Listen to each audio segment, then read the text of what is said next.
Hi hello. അപ്പോൾ ഇന്ന് നല്ലൊരു ചില്ലി സോസേജിൻ്റെ റെസിപ്പി ആയിട്ടാണ് വന്നിട്ടുള്ളത്. ഈ റെസിപ്പി ഏറ്റവും എളുപ്പത്തിൽ ഉണ്ടാക്കാൻ പറ്റുന്ന അധികം ഇൻഗ്രീഡിയൻസ് ഒന്നും ആഡ് ആക്കാത്ത ഒരു റെസിപ്പി കൂടിയാണ്. അതുപോലെ നമ്മുടെ വീഡിയോയിലേക്ക് കടക്കുന്നതിന് മുമ്പായിട്ട് എൻ്റെ ചാനലൊന്ന് സബ്സ്ക്രൈബ് ചെയ്യണേ. അപ്പോൾ എങ്ങനെ ഉണ്ടാക്കുന്നത്? അതിന് ഞാനിവിടെ ഒരു വലിയ സൈസ് ഉള്ളി ചെറുതാക്കി കട്ട് ചെയ്ത് വെച്ചതും അതുപോലെ അല്പം വെളുത്തുള്ളി ചെറുതാക്കി കട്ട് ചെയ്ത് വെച്ചതും പിന്നെ ഒരു ഉള്ളിയുടെ ഹാഫ് പോർഷനും അതുപോലെ 2 ഗ്രീൻ ചില്ലി കുറച്ച് മല്ലിച്ചപ്പ് കൂടെ ഒന്ന് മിക്സിയിൽ ക്രഷ് ചെയ്തെടുത്ത് വെച്ചിട്ടുണ്ട്. പിന്നെ നമ്മുടെ സോസേജ് കട്ട് ചെയ്തത് അതുപോലെ സോയാ സോസ് ടൊമാറ്റോ കെച്ചപ്പ് കൂടെ എടുത്തിട്ടുണ്ട്. അപ്പോൾ ഇത്രയാണ് നമുക്ക് വേണ്ടത്. ചൂടായ പാനിലേക്ക് സൺഫ്ലവർ ഓയിൽ അല്പം ഒഴിച്ച് കൊടുക്കാം.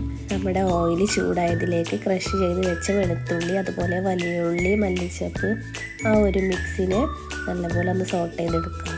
ഇതിൻ്റെ പച്ചമണം വാടുന്ന വരെ ഒന്ന് സോട്ട് ചെയ്യാം. ശേഷം വെളുത്തുള്ളി ചെറുതാക്കി അരിഞ്ഞത് ഞാനിതിലേക്ക് ആഡ് ആക്കുന്നുണ്ട്. എന്നിട്ട് നല്ലപോലെ ഒന്ന് സോട്ട് ചെയ്തെടുക്കാം. അപ്പോൾ ഞാനിവിടെ എടുത്തിട്ടുള്ള സോസേജ് സോൾട്ടഡ് സോസേജ് ആയതുകൊണ്ട് ഉപ്പ് ഞാനിതിലേക്ക് ആഡ് ആക്കുന്നില്ല. അപ്പോൾ ഇത് നന്നായിട്ട് വഴന്ന് വന്നിട്ടുണ്ട്. ഇനി നമുക്ക് ഇതിലേക്ക് ചെറുതാക്കി കട്ട് ചെയ്ത് വെച്ച ഉള്ളി ആഡ് ആക്കാം.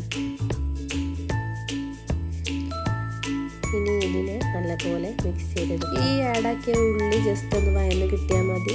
ശേഷം ടൊമാറ്റോ സോസ് ആഡ് ആക്കുന്നുണ്ട്. അതുപോലെ സോയാ സോസ് കൂടി ആഡ് ചെയ്ത് നല്ലപോലെ മിക്സ് ചെയ്തെടുക്കാം.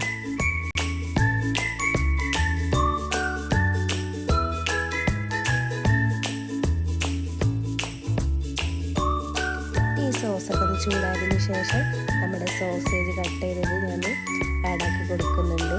ഇനി ഇതിലേക്ക് നല്ലപോലെ മിക്സ് ചെയ്ത് അപ്പോൾ ഇതൊരു 2 മിനിറ്റ് കുക്ക് ചെയ്തെടുക്കേണ്ട ആവശ്യമുള്ളൂ. അപ്പോൾ നമ്മുടെ സോസേജ് ഇവിടെ റെഡി ആയിട്ടുണ്ട്. നമുക്കിനി കുറച്ച് മല്ലിയിലയൊക്കെ ഇട്ടൊന്ന് ഗാർണിഷ് ചെയ്ത് കൊടുക്കാം. അപ്പോൾ ഇങ്ങനെ എന്തായാലും ഒന്ന് ട്രൈ ചെയ്ത് നോക്കണം. ഇത് നമ്മുടെ ചപ്പാത്തിയുടെ കൂടെയും റൈസിൻ്റെ കൂടെയും ഒക്കെ അടിപൊളി ടേസ്റ്റാണ്. അപ്പോൾ അടുത്ത വീഡിയോ ആയിട്ട് കാണുന്നത് വരെ ബൈ.